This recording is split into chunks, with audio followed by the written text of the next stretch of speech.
Okay. So, ఈ వారం మనం ఏం రివ్యూ చేస్తున్నాం? ఓహ్! మళ్ళీ నక్సలైట్లా? Shit! Here we go again. నమస్కారం అండి. నమస్కారం అందరికీ. స్వాగతం, సుస్వాగతం థై గ్యాప్ తెలుగు పాడ్‌కాస్ట్‌కి. నా పేరు బోగస్ నూగ్. అండ్ ఈ వారం మనం రివ్యూ చేయబోతున్న సినిమా పేరు 'విరాట పర్వం'.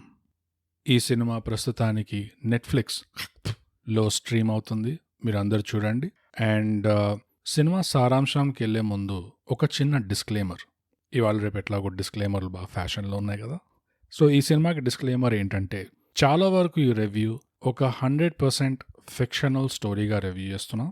ఈ సినిమాని బేస్డ్ ఆన్ ట్రూ స్టోరీ అని ప్రమోట్ చేశారు, కానీ దాన్ని కొంచెం సైడ్ చేస్తున్నాం. ప్రస్తుతానికి ప్యూర్ ఫిక్షన్ సినిమా లాగా చూస్తున్నాం, కానీ ఎండ్లో ఆ బేస్డ్ ఆన్ ట్రూ స్టోరీ అన్న ఫ్యాక్టర్ ఏదైతే ఉందో అది కొంచెం రేటింగ్లో దాని అడిషన్ కూడా ఉంటుంది. అది మీరు లాస్ట్లో వినండి. ఓకే, సో ఈ సినిమా సారాంశం వచ్చి, ఇది వెన్నెల అన్న అమ్మాయి కథ. ఇది 1990s తెలంగాణలో సెట్ చేసింది ఈ సినిమా. నక్సల్ యాక్టివిటీ అప్పట్లో తెలంగాణలో కొన్ని ప్రాంతాల్లో ఇంకా ఉండే. అండ్ అలాంటి ఒక ప్రాంతంలో 1990s ఈ సినిమా సెట్ చేసింది.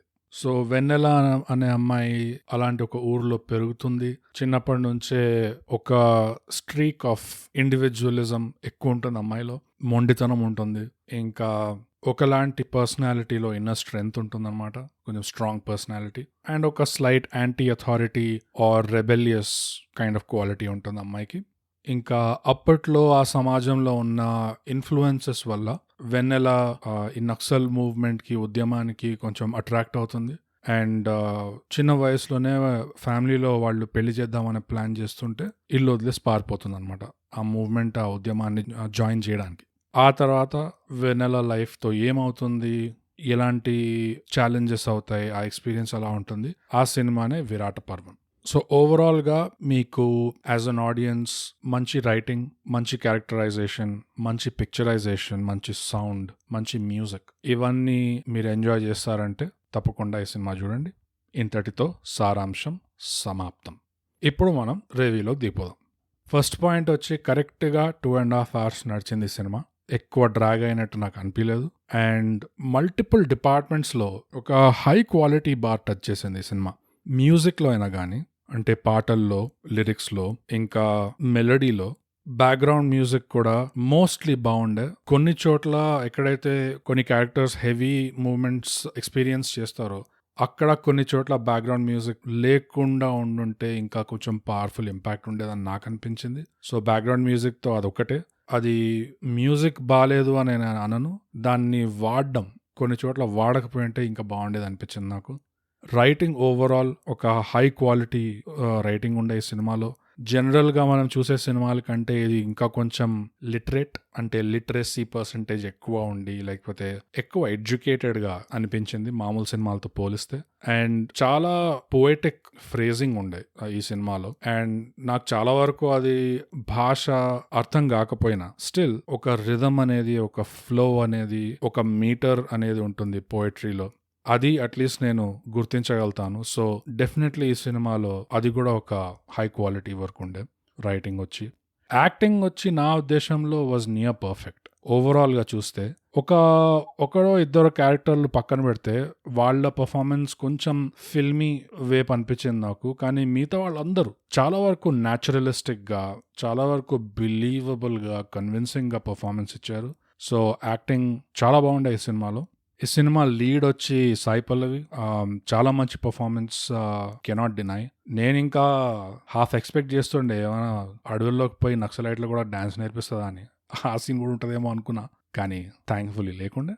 ఇంకా సపోర్టింగ్ రోల్లో వచ్చి రవణ ఒక ఫియరీ రెవల్యూషనరీ లాగా, ఒక ఉద్యమానికి లీడర్ లాగా కన్విన్సింగ్గా ఉండే యాక్చువల్గా. పర్ఫార్మెన్స్, బాడీ లాంగ్వేజ్, ఇంకా ఆ క్యారెక్టర్కి తీసుకురావాల్సిన సీరియస్నెస్ అయినా కానీ, ఒక సెన్స్ ఆఫ్ లీడర్షిప్ అయినా కానీ, ఒక సెన్స్ ఆఫ్ ఇంటిమిడేషన్ కానీ, అది చాలా కన్విన్సింగ్గా ఉండే ఆ performance.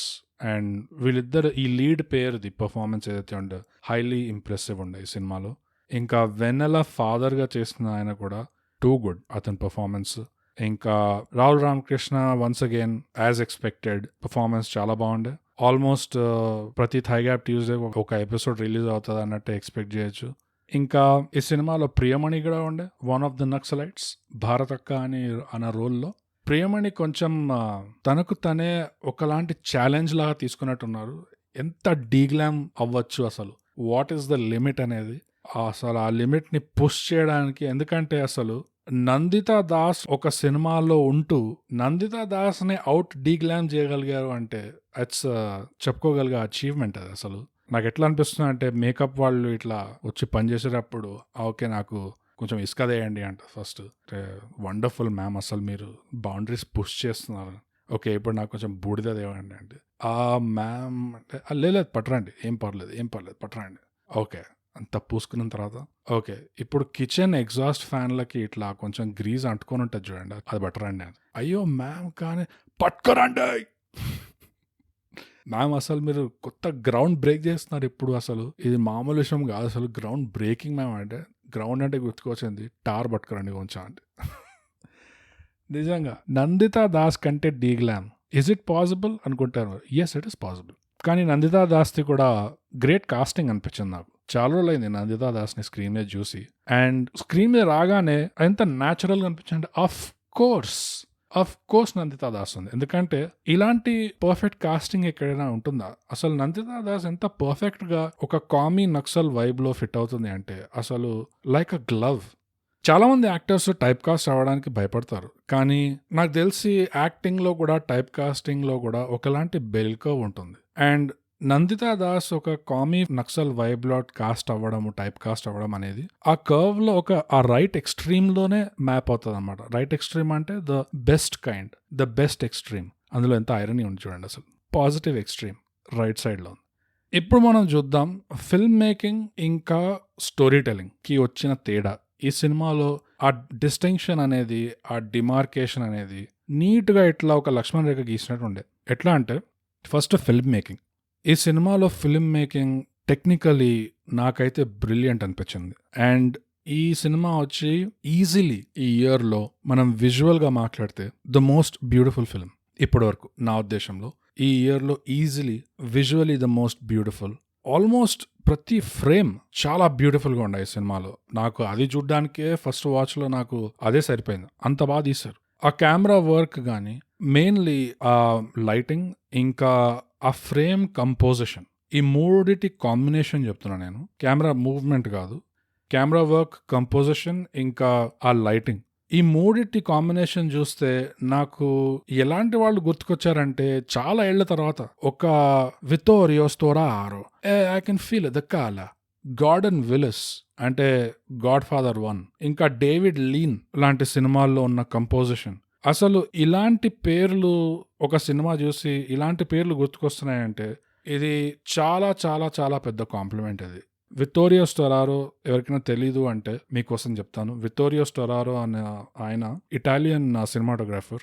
Apocalypse now one of his most famous movies ఆయన డిఓపిగా చేశారు. అండ్ ఆయన ఎందుకు ఫేమస్ అంటే, మిగతా వాళ్ళు ఎందుకు స్టాండ్ అవుట్ అవుతాడంటే కలర్తో ఎంత బాగా ఆయన ఎక్స్ప్రెస్ చేయగలుగుతాడు అనేది ఆయన దగ్గర స్టాండ్ అవుతుంది. గార్డన్ విలిస్ వచ్చి గాడ్ ఫాదర్ 1లో ఆఫ్ కోర్స్ ఆ షాడోస్, ఇంకా లైట్ అండ్ షాడో ఆ ప్లే ఒకటి. ఇంకా డేవిడ్ లీన్ సినిమాల్లో అయితే అంటే ఎట్లా bridge on the river Kwai అయినా తీసుకోండి, లారెన్స్ ఆఫ్ అరేబియా అయినా తీసుకోండి, ఆ కంపోజిషన్ ఏదైతే ఉంటుందో చాలా old school style of composition. అది ఫ్రేమ్ కంపోజిషన్. ఎట్లా అంటే ఇవాళ రేపు ఒకటే యాక్టర్ ముక్కులో దూర్చేద్దాం కెమెరాని ఇట్లా పరిగెడుతుంటారు. అట్లా కాకుండా ఒక 2 steps బ్యాక్ తీసుకొని, రాధిక ఒక 2 steps బ్యాక్ తీసుకొని నీట్గా ఈ క్యారెక్టర్ ఎక్కడ ఉన్నాడు, ఈ క్యారెక్టర్ కి చుట్టుపక్కల ఉన్న స్పేస్ కి రిలేటివ్ గా ఏం జరుగుతుంది అని ఆ బ్యూటిఫుల్ ప్రపోర్షనాలిటీతో ఫ్రేమ్ చేస్తున్నారు ఆ కంపోజిషన్ షాట్స్. వైడ్ షాట్స్ ఎక్కువ ఉండే ఈ సినిమాలో, అది కూడా ఇవాళ రేపు ఎక్కువ చూడ్డానికి దొరకదు, but just beautiful. And camera movement ఒక్కటి ఓల్డ్ స్కూల్ కంటే కొంచెం ఫాస్ట్ పేస్డ్ అనిపించింది దాంతో కంపేర్ చేస్తే. సో బట్ స్టిల్ అదొక చాలా చిన్న పాయింట్, అది అంత పట్టించుకోవాల్సిన అవసరం లేదు. కానీ just look of the film, almost every frame చాలా బ్యూటిఫుల్ గా తీశారు ఈ సినిమా. దాంతో పాటే కాంప్లిమెంట్ చేస్తూ ఆ సౌండ్ క్వాలిటీ కూడా, మ్యూజిక్ అన్నాము, సాంగ్స్ అన్నాము, బ్యాక్గ్రౌండ్ మ్యూజిక్ అన్నాము, కానీ జస్ట్ సౌండ్ ఒక క్యారెక్టర్ ఇట్లా వర్షంలో కూర్చుంటూ ఇద్దరు క్యారెక్టర్లు మాట్లాడుతున్నారు అంటే వాళ్ళ డయలాగ్ ఇంకా బ్యాక్గ్రౌండ్ లో ఉన్న వర్షం ఎంత క్లియర్ గా ఎంత క్రిస్టల్ గా మనకి ఎంతైతే వినిపించాలో అది ఆల్మోస్ట్ రియల్ లైఫ్ లో మనకి ఆ మిక్స్ అనేది మన చెవులకు ఎట్లా వినిపిస్తుందో ఆల్మోస్ట్ అట్లానే తీసుకురావడం సో గుడ్ నిజంగా ద సౌండ్ వర్క్ ఈ మూవీలో. ఇంకోటి టెక్నికల్ ఫిల్మ్ మేకింగ్ కొన్ని ఉదాహరణ కోసం ఎక్కడైతే ఈ రవణ ఫస్ట్ ఇంట్రో అవుతాడో ఈ సినిమాలో, ఎప్పుడైతే వెన్నెల చేతికి ఆ పుస్తకాలు తగులుతాయి ఫస్ట్ ఆఫ్ ఆల్ అండ్ చదవడం మొదలెడుతుంది అండ్ చదువుతున్నప్పుడు ఆ నెరేషన్ స్టార్ట్ అవుతుంది బ్యాక్గ్రౌండ్ లో. ఆ నెరేషన్ స్టార్ట్ అయినప్పుడు రవణ సీన్స్ కొన్ని చూపిస్తున్నారు అంటే మొంటాజ్ సీక్వెన్స్ లాగా. ఆ సీక్వెన్స్ లో ఫ్రేమ్ రేట్ మార్చేశారు, కొంచెం ఫ్రేమ్ రేట్ తగ్గించేసరికి అది ఒకలాంటి జర్కీ మోషన్ వచ్చింది సీన్ టు సీన్. దానివల్ల ఆ జర్కీ మూవ్మెంట్ వల్ల ఆ నరేషన్ తో కాంబినేషన్ ఇంకా ఆ అప్బీట్ ఆ టెంపో ఏదైతే పెంచుతున్నారో, ఏదైతే ఆ మూడ్ ని ఎస్కలేట్ చేస్తున్నారో ఆ కాంబినేషన్ చాలా బాగా వర్క్ అయింది. అండ్ ఈ ఫ్రేమ్ రేట్ మార్చడం అనేది ఇది పెద్ద కొత్త టెక్నిక్ ఏం కాదు, ఇది యూనిక్ ఇన్వెన్షన్ ఏం కాదు, కానీ దాన్ని వాళ్ళు ఎలా వాడారు, ఏ మూమెంట్ లో వాడారు అండ్ దాన్ని ఓవర్ యూజ్ కూడా చేయలేదు. ఒక్క సీక్వెన్స్ లో దాన్ని అవసరం ఉండే దాన్ని అక్కడే వాడుకున్నారు. వాడినందువల్ల దాని ఎఫెక్ట్ వచ్చింది, ఆ ఇంపాక్ట్ వచ్చింది. ఆ వెన్నెల చదువుతున్న పదాల వెనకాల ఉన్న బ్యాక్ స్టోరీ, ఈ రవణ క్యారెక్టర్ కి ఏమైతే ఎక్స్పీరియన్సెస్ అయ్యాయో ఆ ఎక్స్పీరియన్సెస్ ని మైండ్ లో పెట్టుకొని ఈ పోయమ్స్ అయినా ఈ ఆర్టికల్స్ అయినా ఏదైతే కంపోజ్ చేస్తున్నాడో అసలు ఆ కాంబినేషన్ అది ఆ రెండరింగ్ ఏదైతే చేశారో స్క్రీన్ మీద చాలా బాగా చేశారు. ఇంకో ఎగ్జాంపుల్ వచ్చి ఇది ఎక్కువ కెమెరా వర్క్ అండ్ లైటింగ్ గురించి ఎగ్జాంపుల్. నా ఫేవరెట్ సీన్ ఈ సినిమాలో వచ్చి ఆ ఊర్లో ఒక టెంపుల్ రూయిన్స్ ఉంటాయి అండ్ నైట్ టైం వెన్నెల వాళ్ళ ఫాదర్ మీరాబాయ్ కథలు చెప్తుంటాడు టెంపుల్ రూయిన్స్ లో. ఒక స్టారీ నైట్ కింద ఆ టెంపుల్ రూయిన్స్ లో వీళ్ళు దీపాలు పెట్టారు చుట్టూరా. ఆ dark navy blue starry night sky ఇంకా కాంట్రాస్టింగ్ విత్ ఈ దీపాల yellowish ఇన్కాండిసెంట్ లైట్, అందులో ఊరు వాళ్ళు కూర్చున్నారు, వాళ్ళ మొహాలు కూడా క్లియర్ గా కనిపిస్తున్నాయి. ఎంత బాగుండే ఆ సీన్ నిజంగా. అసలు ఓవరాల్ ఆ లైటింగ్ గానీ ఆ మూడ్ అనేది అసలు ఒకలాగా నాస్టాలజిక్ ఉండే నిజంగా చూస్తుంటే. అండ్ ఇమ్మీడియట్లీ ఆ సీన్ తర్వాత కూడా ఆ రూయిన్స్ బయటే వెన్నెల ఇంకా తన నాన్న కూర్చొని మాట్లాడుకుంటుంటారు. వెన్నెల అడుగుతుంటుంది మీరాబాయి ప్రేమ గురించి. ఆ సీన్ కూడా ఆ కంపోజిషన్ ఆ లైటింగ్ టూ గుడ్.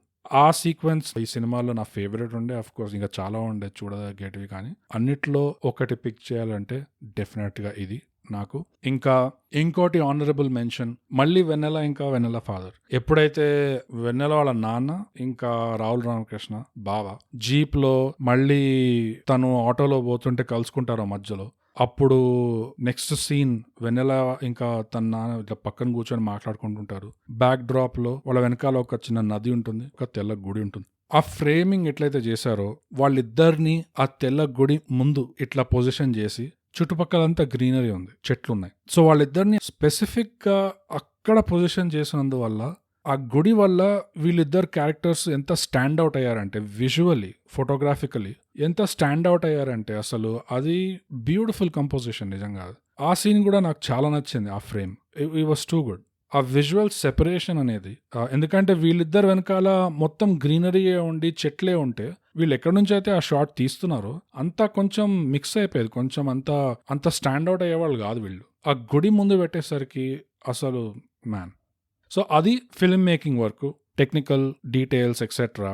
ఇప్పుడు వచ్చి మనం స్టోరీ టెల్లింగ్ చూద్దాం. స్టోరీ టెల్లింగ్ పరంగా చూస్తే ఈ అమ్మాయి ఎన్ని అడ్డంకులు దాటుకొని వెళ్ళింది, ఎన్ని కష్టాలు ఫేస్ చేసింది ఆ రవణని కలుసుకునే దారిలో, ఒక ఆడియన్స్ నిజంగా చూడగలిగింది అండ్ అప్రిషియేట్ చేయగలిగింది. ఎట్లా అంటే ఈజీగా ఒక మొంటాజ్ సీక్వెన్స్ లో అట్లా తీసిపడేలేదు.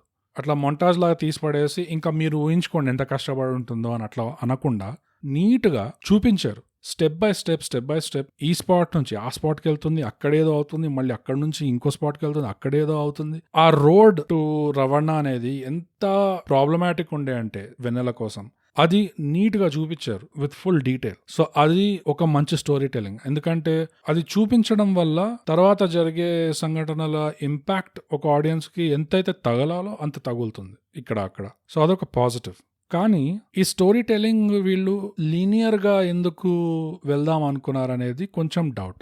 లీనియర్ అంటే పుట్టుకతో మొదలైంది, చావుతో ఎండ్ అయింది, లైన్లో వెళ్తుంది. అఫ్ కోర్స్ ఇప్పుడు ఇది అంతా మనలో మన మాట. ఇది ఫిల్మ్ మేకర్స్ వాళ్ళ పని చేసి వాళ్ళు వెళ్ళిపోయారు, మంచి పని చేశారు వాళ్ళు. సో వాళ్ళకి కాదు చెప్పేది. ఇది మనలో మనం సినిమాలు చూస్తాం, అప్రిషియేట్ చేస్తాం, దాని గురించి కాసేపు మాట్లాడుకుంటాం అట్లా. సో మనలో మనం ముచ్చట ఏంటంటే, ఇది లీనియర్గా పెట్టడం వల్ల స్టోరీ టెల్లింగ్ కొంచెం దెబ్బతినిందా? నా థియరీలో ఎక్కడ దెబ్బతినిందంటే మెయిన్గా ఆ ఎండింగ్లో. మీరు ఒకసారి ఆడియన్స్ తరపు నుంచి ఆలోచించండి. ఆడియన్స్ అంటే మీరే కాదు, మీలాగా నాలాగా చాలామంది different age groups, different cultural background అని అనుకోండి, లేకపోతే ఎకనామిక్ బ్యాక్గ్రౌండ్ అనుకోండి, ఏదో ఒకటి. కానీ రకరకాల మంది ఈ సినిమా ఎండింగ్ చూసినప్పుడు దాని ఇంపాక్ట్ ఎలా ఉంటుంది? నా థియరీ ఏంటంటే, కొంచెం సింపుల్ చేసుకోవడానికి మనం ఆలోచిస్తే, ఈ సినిమా చూడడానికి వెళ్ళిన వాళ్ళు, లేకపోతే ఈ సినిమా చూసేవాళ్ళు ఓటీటీలో కానీ 2 రకాలుగా ఉండొచ్చు. ఒక రకం ఏంటంటే, ఎవరికైతే ఈ సినిమా బ్యాక్ స్టోరీ గురించి కొంచెం ఐడియా ఉందో, ఇది ఏ స్టోరీ మీద బేస్డ్ ఉంది, ఆ స్టోరీలో ఏం జరిగింది, కొంచెం జనరల్గా ఐడియా ఉన్న వాళ్ళు వాళ్ళైనా చూస్తారు. లేదా మిగతా వాళ్ళు అసలు బ్యాక్ స్టోరీ గురించి ఐడియా లేదు, ఇదేదో కొత్త సినిమా వచ్చింది, ఇందులో సాయి పల్లవి ఉంది, ఇందులో రవాణా ఉన్నాడు, అండ్ వీళ్ళిద్దరికి వాళ్ళ ఫ్యాన్ ఫాలోయింగ్స్ ఉన్నాయి. సో దానివల్ల అసలు బ్యాక్ స్టోరీ గురించి ఐడియా లేకుండా జస్ట్ చూద్దాం, ఒక కొత్త సినిమా వచ్చింది, పోస్టర్ ఇంట్రెస్టింగ్ గా ఉంది, లేకపోతే ట్రైలర్ ఇంట్రెస్టింగ్ గా ఉంది అని చూసిన వాళ్ళు ఉంటారు.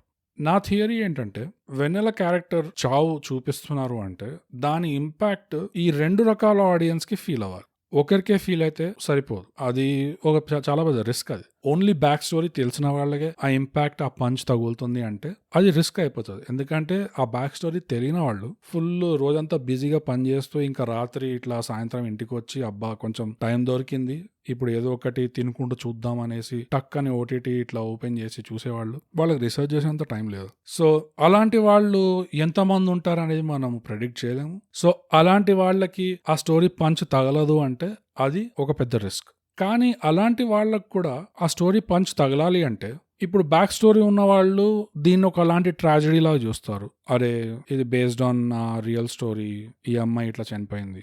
బ్యాక్ స్టోరీ తెలియని వాళ్ళకు కూడా ఆ ఇంపాక్ట్, ఆ పంచ్ తగలాలి అంటే స్టోరీ టెల్లింగ్ లో ఇంకో లాంటి ట్రాజడీ లాగా కూడా కంబైన్ చేసి చూపించచ్చేమో అని నా ఉద్దేశం. ఏంటంటే, ఇప్పుడు వెన్నెల క్యారెక్టర్ ట్రేట్స్ తీసుకుంటే, మీరు ప్యూర్ లాయల్టీ, అమ్మాయికి అన్క్వశ్చనబుల్ లాయల్టీ ఉంది, కానీ దాన్నే అనుమానించడం, దాన్నే అపార్థం చేసుకోవడం, ఆ ట్రాజడీ ఒకటి. ఇంకా ఆ అమ్మాయికి ఉన్న ప్యాషన్ కానీ, ఆ అమ్మాయికి ఉన్న పట్టుదల, లేకపోతే మొండితనం, లేకపోతే ఆ గుండె బలం అనుకోండి, గుండె ధైర్యం అనుకోండి, వాటన్నిటికీ ఒక అన్ఫేర్, అన్జస్ట్ ఎండ్ రావడం, అంత యంగ్ గా ఉన్నప్పుడే ఆ క్వాలిటీస్ అన్నిటికీ ఒక అన్ఫేర్ ఎండ్ రావడం అనేది ఆ ట్రాజడీ అయినా ఫీల్ అవ్వచ్చు ఈ బ్యాక్ స్టోరీ తెలియని వాళ్ళు. ఎట్లా అంటే, మీ శత్రువుల్ని మీరు చాలా కష్టపడి ఎన్నో అడ్డంకులు ఎదిరించి మీ శత్రువుల నుంచి మీరు తప్పించుకొని మీ వాళ్ళు అని అనుకున్న వాళ్ళ దగ్గర మీరు చేరుకుంటే ఫైనల్ గా వాళ్ళ చేతుల్లోనే మీరు సావడం అనేది, ఆ ట్రాజడీ బ్యాక్ స్టోరీ తెలియని వాళ్ళకైనా వాళ్ళు రిలేట్ చేసుకోగలుగుతారు ఆ ట్రాజడీతో. సో లాస్ట్ సీన్ వచ్చి ఈ నక్సల్స్ ఈ రవణ వెనలని చంపేసి లాస్ట్ మినిట్ కి ఇట్లా టైమింగ్ లో మిస్టేక్ అయింది, ఇట్లా మెసేజ్ కొంచెం లేట్గా వచ్చింది అని చెప్పి వాళ్ళు వెళ్ళి బాడీ రికవర్ చేసి ఆ బాడీ చుట్టూ ఇట్లా ఈడ్చుకుంటూ నిల్చున్నారు, కెమెరా ఇట్లా పైకి ప్యాన్ అయిపోయి అక్కడ ఎండ్ కొట్టేస్తే ఆ ఎండింగ్ ఎవరికి పనికి వస్తుంది? బ్యాక్ స్టోరీ ఉన్న వాళ్ళకే పనికి వస్తుంది. బ్యాక్ స్టోరీ లేని వాళ్ళకి అది ఎలా అనిపిస్తుంది అంటే, ఓకే ఈ అమ్మాయి ఇట్లా స్టార్ట్ అయింది, ఈ క్యారెక్టర్ ఇట్లా వచ్చింది, ఇక్కడతో చనిపోయింది, సినిమా అయిపోయింది. కానీ ఇప్పుడు అది ఎలా తీయగలగాలి, అది ఎలా తీసుండొచ్చు అనేది చాలా థియరీస్ ఉన్నాయి, దానికి చాలా విధాలుగా తీయచ్చు అది. సో ఒక విధం అనేది లేదు. కానీ ఒక సినిమా ఎండ్ అవ్వగానే ఆ ఒక్క 3 seconds 5 seconds ఉంటుంది చూడండి, ఎప్పుడైతే ఆ ఆడియన్స్ చూసిన వాళ్ళ మైండ్ లో ఆ 3 to 5 seconds ఏదైతే ఆ సినిమా మీద ఇంప్రెషన్ నడుస్తుంటుందో, ఇక్కడ టేక్అవే ఏంటి, సినిమా అయిపోయింది, నాకేమనిపిస్తుంది అని ఆ ఒక్క లెఫ్ట్ ఓవర్ ఆ థాట్ ఏదైతే ఉంటుందో అది చాలా ఇంపార్టెంట్. అది సో ఒకవేళ ఈ 2 రకాల ఆడియన్స్ కి కేటర్ చేయగలిగే ఎండింగ్ ఉండుంటే ఇంకా ఎక్కువ పంచ్ ఉండేదని నా ఉద్దేశం. నేను చూసిన ఎండింగ్ అయితే ఒకలాంటి ఆడియన్స్ కి కేటర్ చేసినట్టు నాకు అనిపించింది. అది నేను చెప్పదలుచుకున్న పాయింట్ స్టోరీ టెల్లింగ్ పరంగా. అది మీరు ఎంతవరకు ఒప్పుకుంటారు, మీరు అగ్రీ అవుతారా, డిసగ్రీ అవుతారా మీకు తెలుసు, మీరు అది రాసి చెప్పచ్చు మాకు. ఇన్స్టాగ్రామ్లో మేము @_thigap, ట్విట్టర్లో @thigap, ఇంకా మా ఈమెయిల్ వచ్చి mindthigap@gmail.com. ఇంకా క్లియర్గా చెప్పాలంటే నా ఉద్దేశం ఈ ఎండింగ్ ఒక హ్యాపీ ఎండింగ్ ఉండాలి అని నేను అనట్లే. ఎందుకంటే అలా ఉండుంటే మేము రిపబ్లిక్ రివ్యూలో మార్కులు తీసేవాళ్ళం, దానికి పాయింట్లు తీసేవాళ్ళం. కానీ ఈ సినిమా 'రిపబ్లిక్' లాంటిది కూడా కాదు. ఎందుకంటే 'రిపబ్లిక్' కావాలనే ఒక పంచ్ కోసం వెళ్తుండే లాస్ట్‌లో. ఆ ఇంటెన్షన్ ఉండే అక్కడ. లాస్ట్‌లో ఒక పంచ్ ఉంది. అండ్ ఆ పంచ్ ఎఫెక్ట్ కూడా ఎందుకు ఎక్కువైంది అంటే, ఆ పంచ్ వచ్చే ముందు ఆ హీరోకి ఒకలాంటి గెలుపొచ్చినట్టు చూపించారు కోర్ట్‌లో. ఆ గెలిచినట్టు చూపించిన తర్వాత పంచ్ కొట్టాడు. అఫ్‌కోర్స్ ఆ పంచ్ ఇంకా కొంచెం గట్టిగా కొట్టొచ్చని నా ఉద్దేశం ఉండే. మీరు కావాలంటే 'రిపబ్లిక్' రివ్యూ వినండి. ఇంకా డీటెయిల్‌లో మీకు అర్థమవుతుంది. కానీ ఇందులో అలాంటి పంచ్ కొట్టే ఉద్దేశం లేకుండే. ఇందులో ఈ క్యారెక్టర్ జర్నీ ఏంటో అనేది ఆల్రెడీ ఫోర్ షాడో అయిపోయింది. ఈ సినిమా ప్రమోషన్‌లో గానీ, మార్కెటింగ్‌లో గానీ, ఇంకా ఆ సినిమా ట్రీట్మెంట్‌లో గానీ ఆల్రెడీ ఆ క్యారెక్టర్ జర్నీ ఫోర్ షాడో అయిపోయింది కాబట్టి ఆ పంచ్ ఎఫెక్ట్ లేకుండే ఇక్కడ. అందుకనే ఇది ఆ సినిమాకి పోల్చలేం. అయినా నేను ఈ ఎండింగ్ హ్యాపీ ఉండాలనట్లేదు. కానీ ఆ లాస్ట్ ఫ్యూ ఫ్రేమ్స్ మనం చూసింది కాకుండా ఆ క్యారెక్టర్ ట్రేట్స్ మీద కూడా ఫోకస్ కొంచెం చేసుంటే 2 రకాల ఆడియన్స్‌కి కేటర్ చేసేదేమో అని నా ఉద్దేశం.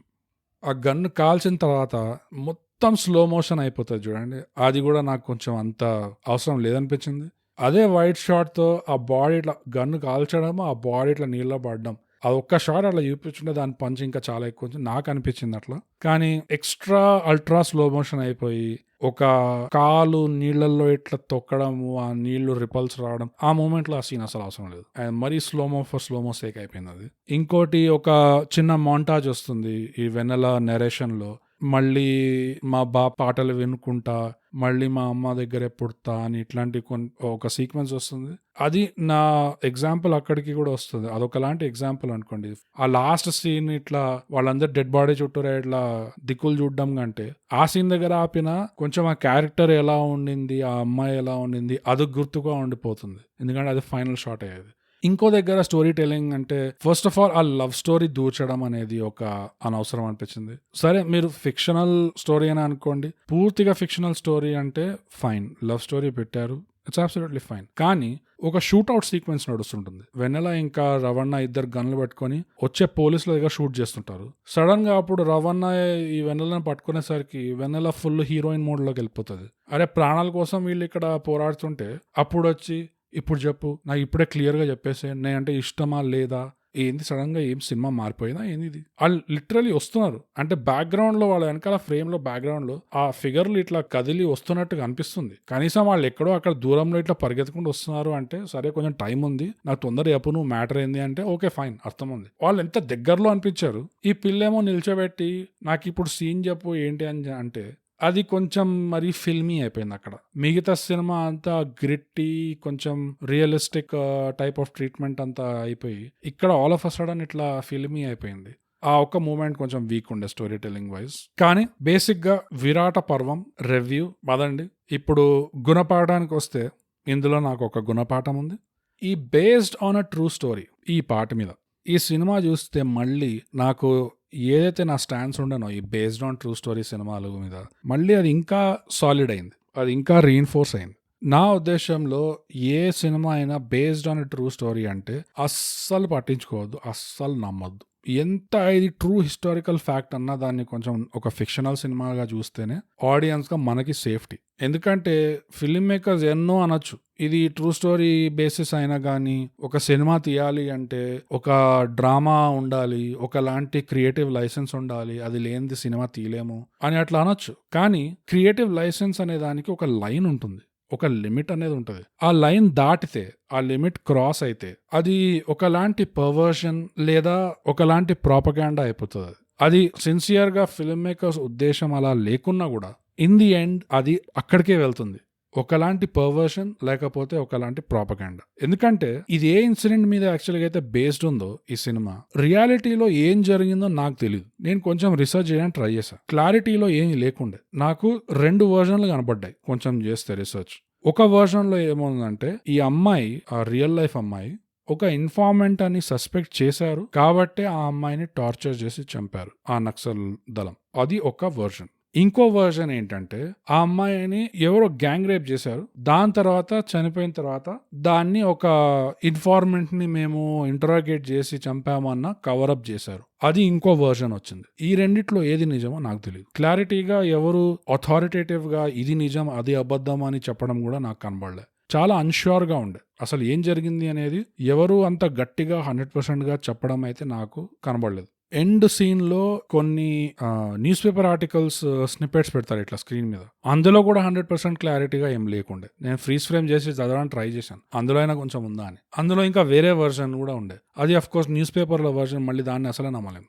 ఇదంతా అన్ష్యూర్ గా ఉన్నా ఒక పాయింట్ అయితే క్లారిటీగా కాన్ఫిడెన్స్ తో చెప్పడం ఏం జరుగుతుంది అంటే, ఈ అమ్మాయి యూత్ లో ఉన్నప్పుడే ఉద్యమానికి అట్రాక్ట్ అయింది, ఐడియాలజీకి అట్రాక్ట్ అయింది, రెవల్యూషన్ కి అట్రాక్ట్ అయింది. ఒక మనిషి కాదు, ఒక పోయట్రీ కాదు, ఆ పర్సనాలిటీ కాదు, అట్లాంటి ఏం లేకుండే ఉద్యమానికి అట్రాక్ట్ అయ్యి జాయిన్ అవుదామని వెళ్ళినట్టు కొంచెం కాన్ఫిడెంట్ గా చెప్పడం జరుగుతుంది. ఇక్కడ ప్రాబ్లం వస్తుంది నాకు, ఎందుకంటే క్రియేటివ్ లైసెన్స్ అనేది ఈ పదం బాగా వాడతారు కానీ క్రియేటివ్ లైసెన్స్ కి నేను ఒక ఎగ్జాంపుల్ ఇస్తా. మొన్న రీసెంట్ గా రాకెటరీ ద నంబి ఎఫెక్ట్ అని ఒక సినిమా వచ్చింది కదా, మాధవన్ తీశాడు. అందులో ఈ సైంటిస్ట్ నంబి నారాయణన్ కాలేజ్లో ఉన్నప్పుడు యుఎస్కి వెళ్తాడు, తర్వాత కొంతకాలం ఫ్రాన్స్ లో ఉంటాడు, తర్వాత ఒకసారి రష్యాకి పోతాడు. ఓకే, యుఎస్ లో ఉన్నప్పుడు ఒక యుఎస్ పిల్ల ఇట్లా నంబిని ఇట్లా సైడ్ అయ్యి వేసుకుంటూ ఇంప్రెస్ అయిపోతుంది, బా ఏం చేస్తాడు అసలు, బ్రిలియంట్ మ్యాన్ అని. ఫ్రాన్స్ లో ఉన్నప్పుడు ఒక ఫ్రెంచ్ పిల్ల నంబిని చూసి అట్లానే రియాక్ట్ అవుతుంది. రష్యాకి వెళ్ళినప్పుడు ఒక రష్యన్ పిల్ల నంబిని చూసి అట్లానే రియాక్ట్ అవుతుంది. ఈ 3 సంఘటనలు చూస్తే ఆబ్వియస్ గా as an audience press X to doubt అనుకుంటాం మనం.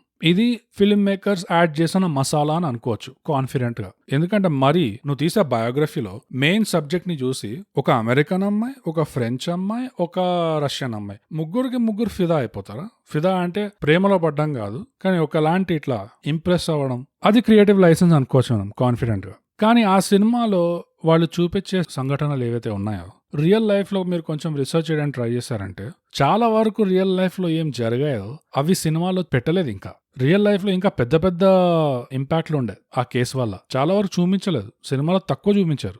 మిగతా ఏదైతే చూపించారో అవి ఫ్యాక్చువల్లే ఉండే, అవి హిస్టరీలో రికార్డెడ్ ఉండే, ఆ ఇంజన్ పర్ఫార్మెన్స్ అదంతా. సో క్రియేటివ్ లైసెన్స్ అనేది ఒక లిమిట్ ఉండాలి. అది తక్కువ పెడితే దాన్ని క్రియేటివ్ లైసెన్స్ అనొచ్చు, కానీ ఇంత మార్చేస్తే దాన్ని ఇంకా క్రియేటివ్ లైసెన్స్ ఎట్లా అంటావు? బేస్డ్ ఆన్ ట్రూ స్టోరీ అని ఎట్లా అంటావు? ఒక ట్రూ స్టోరీ నీ ఎదురు నుంచి ఇట్లా పరిగెత్తుకుంటూ పోయిందంటే, దాని వాసన మీకు ఒక 2 సెకండ్లు తగిలిందంటే, 1 సెకండ్ 2 సెకండ్లు, దాన్ని బేస్డ్ ఆన్ ట్రూ స్టోరీ అనేస్తా. అట్లుంది ఇది. ఎందుకంటే కాన్ఫిడెంట్ గా ఈ వెన్నెల రియల్ లైఫ్ అమ్మాయి కాన్ఫిడెంట్ గా ఏం చెప్తున్నారు, ఉద్యమానికి అట్రాక్టెడ్ ఉండే అమ్మాయి, మనిషికి కాదు. సో ఆ యాంగిల్లో చూస్తే ఈ స్టోరీ ఎట్లా బయటపడుతుంది? ఒక ఉద్యమానికి అట్రాక్టెడ్ ఉండే అమ్మాయి ఆ ఉద్యమాన్ని పర్స్యూ చేసుకుంటూ వెళ్తే వాళ్ళ చేతుల్లోనే చనిపోయింది. స్టోరీ అలా బయటపడేది. దాంతో కన్క్లూజన్ ఎట్లా వస్తుంది? ఈ లోకంలో అసలు దిక్కు లేదు, దివానం లేదు జనాలకి. ఒక సైడ్ ఇట్లా ఒప్రెసర్ అనుకొని అటు సైడ్ పోతే అక్కడ వాళ్ళ చేతుల్లో కూడా ఒక ట్రాజెడీ జరిగింది. సో మంచి చెడు అనేది బ్లాక్ అండ్ వైట్ నిజంగా ఉందా అన్న క్వశ్చన్లు రేజ్ అవుతాయి. పోనీ అది పక్కన పెట్టండి, ఎందుకంటే నేను లైట్ వర్షనే చెప్పాను. హెవీ వర్షన్ ఏంటంటే, ఉద్యమానికి అట్రాక్ట్ అయిన మనిషి ఉద్యమాన్ని పర్సూ చేసుకుంటూ వెళ్తే గ్యాంగ్ రేప్ చేసి చంపారు అంటే అది ఇంకో రేంజ్ లో పోతుంది. అది ఒకవేళ అది రియాలిటీ అయి ఉంటే నాకు తెలియదు, కానీ ఆ థియరీ కూడా ఉంది. పోనీ అది పక్కన పెట్టండి. ఒక మనిషికి అట్రాక్ట్ అయినట్టు చూపించి, ఒక మనిషి రాతలు చదివి ఆ పర్సనాలిటీకి అట్రాక్ట్ అయ్యి ప్రేమలో పడి అలా ఆ మనిషిని కలవడానికి ఇన్ని కష్టాలు పడినట్టు చూపించి, ఆ మనిషి కూడా బ్యాక్ స్టోరీ ఇట్లా పాజిటివ్ గా, పూర్తిగా పాజిటివ్ గా చూపించి ఒక మంచివాడు, అందరినీ ఆదుకునేవాడు, ఫ్లాస్ ఏమీ లేవు, రవణ ఒక ఫ్లా కూడా చూపించలేదు. సో అలాంటి పోర్ట్రేలు ఇచ్చి రవణకి లాస్ట్ లో రవణ చేతుల్లో వెన్నెలని చంపితే ఆడియన్స్ టేక్అవే ఏముంటుంది? అయ్యో ఇది పొరపాటున జరిగిన మిస్అండర్స్టాండింగ్, ఇది బై మిస్టేక్ ఆ మెసేజ్ కన్వర్ట్లు ఉన్నారనేది నిజం కాదు అని ఏదైతే లాస్ట్ లో వస్తుందో ఆ ఉత్తరం, అది ఒక 2 నిమిషాలు 5 నిమిషాలు లేట్ రావడం వల్ల ఇంత ఘోరం జరిగిపోయింది, పొరపాటు జరిగిపోయింది అనేది అనుకుంటారు జనాలు. ఎందుకు? రవణను ఆల్రెడీ ఎస్టాబ్లిష్ చేశారు, ఒక ఫ్లాలెస్ పర్ఫెక్ట్ రెవల్యూషనరీ లీడర్. ఇంకా నేను కూడా నిన్ను ప్రేమిస్తున్నాను అని చెప్పాక మళ్ళీ చంపడం. సో అటు రవణ మీద అయినా ఆ నక్సల్ మూవ్మెంట్ మీద అయినా ఏ క్వశ్చన్ రాదు అలా చేసినందువల్ల. అది ప్రాపగాండా అవుతుంది. కావాలనే చేసినా, సిన్సియర్గా అలా ఆ ఉద్దేశంతో చేయకపోయినా ఎండ్ రిజల్ట్ ఒక ఆడియన్స్ మైండ్ లో వచ్చేది అదే. ఎందుకంటే చాలా వరకు ఆడియన్స్ ఈ బేస్డ్ ఆన్ ట్రూ స్టోరీ అనగానే ఎంతమంది అది నిజం అనుకొని చూసేస్తారనేది మనం చెప్పలేం.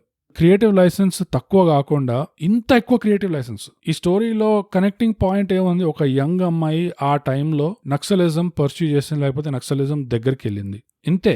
ఇది తప్పితే రియాలిటీ వేరే, మిగతాదంతా క్రియేటివ్ లైసెన్సే. అలాంటప్పుడు దాన్ని బేస్డ్ ఆన్ ట్రూ స్టోరీ అని అంటే ఎంత ఎథికల్ అన్నట్టు ఆ విషయం, అది ఆలోచించాల్సిన విషయం.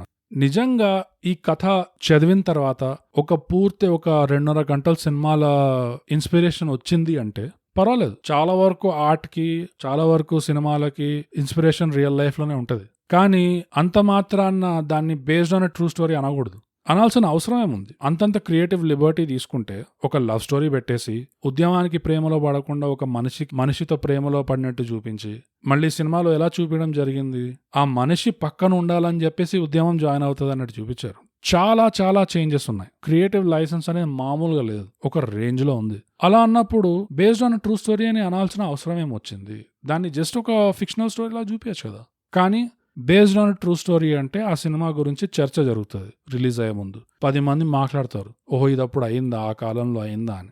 అది పర్వర్జన్ కిందికి వస్తుంది. అది నా ఉద్దేశంలో. దానికోసం బేస్డ్ ఆన్ ట్రూ స్టోరీ అని వాడుకుంటే ఆ టాక్ కోసం అది ఎథికల్ కాదనిపిస్తుంది.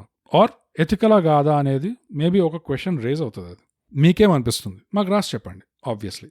సో ఇంతటితో గుణపాఠం అయిపోయింది. ఈ సినిమా రేటింగ్ ఇప్పుడు వచ్చి నేను 2 విధాలు చెప్తా, ఆనెస్ట్గా చెప్పాలి కాబట్టి. Based on a true story అన్న ట్యాగ్ లేకపోయింటే నా ఉద్దేశంలో ఈ సినిమా ప్యూర్లీ టెక్నికల్ ఆస్పెక్ట్స్ చూసుకొని ఒక కంప్లీట్లీ ఫిక్షనల్ సినిమా లాగా చూస్తే ఈజీగా ఒక 8.5 to 9 out of 10 పోయేది. కానీ ఆ బేస్డ్ ఆన్ ట్రూ స్టోరీ పెట్టినందువల్ల నా ఫైనల్ రేటింగ్ ఈ సినిమాకి విరాట పర్వంకి 7 out of 10, 7 out of 10. So మీకేమనిపించింది ఈ సినిమా చూసి? మీకేమనిపించింది ఈ రివ్యూ విని? మీరు ఎక్కడెక్కడ ఒప్పుకుంటారో, ఎక్కడెక్కడ ఒప్పుకోరు మాకు తప్పకుండా రాసి చెప్పండి. ట్విట్టర్లో @thigap, ఇన్స్టాగ్రామ్లో @_thigap, ఇంకా మా ఈమెయిల్ వచ్చి mindthigap@gmail.com. ఇంతటితో మనం ప్రతిసారి చెప్పుకున్న విషయం ఏంటంటే థైగ్యాప్ తెలుగు పాడ్కాస్ట్.